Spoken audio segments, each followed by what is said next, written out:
Nabalitaan agad sa lalawigan ang pagkamatay ni Kapitan Tiago at pagkabilanggo ni Basilio. Dinamdam ng mga karaniwang mamamayan ng San Diego ang huli at halos tanging pinag-usapan.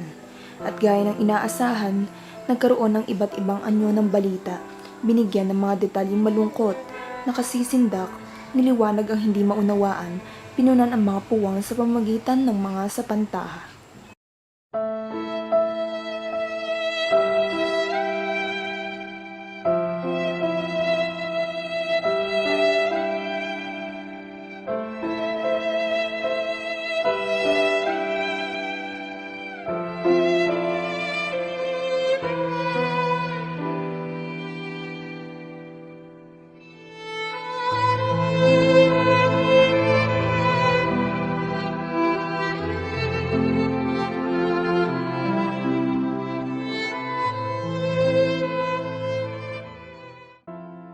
Humingi ng tulong si Huli kay Hermana Penchang upang mapalaya si Basilio sa bilangguan.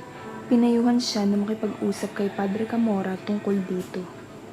Hermana Penchang, kailangan ko na inyong tulong. Paano ko ba mapapalaya si Basilio sa bilangguan? Si Padre Camorra lang ang alam kong makakatulong sa atin. Halika, sasamahan kita sa kanya.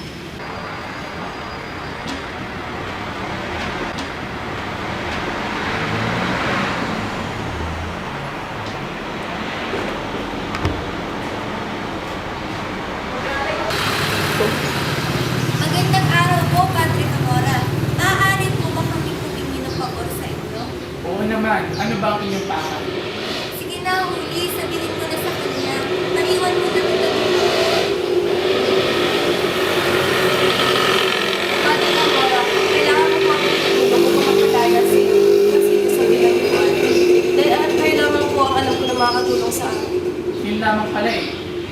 Sige, tutulungan kita. Ngunit sa isama. Huwag po, Padre. Huwag po. Sa pilitang dinala ni Padre Camorra si Huli sa isang kwarto at doon na niya pinagtangkaang gahasain ang dalaga.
Dios te salve, salve María, llena eres de gracia, y el Señor es contigo, y bendito tú eres entre todas las mujeres, y bendito es el fruto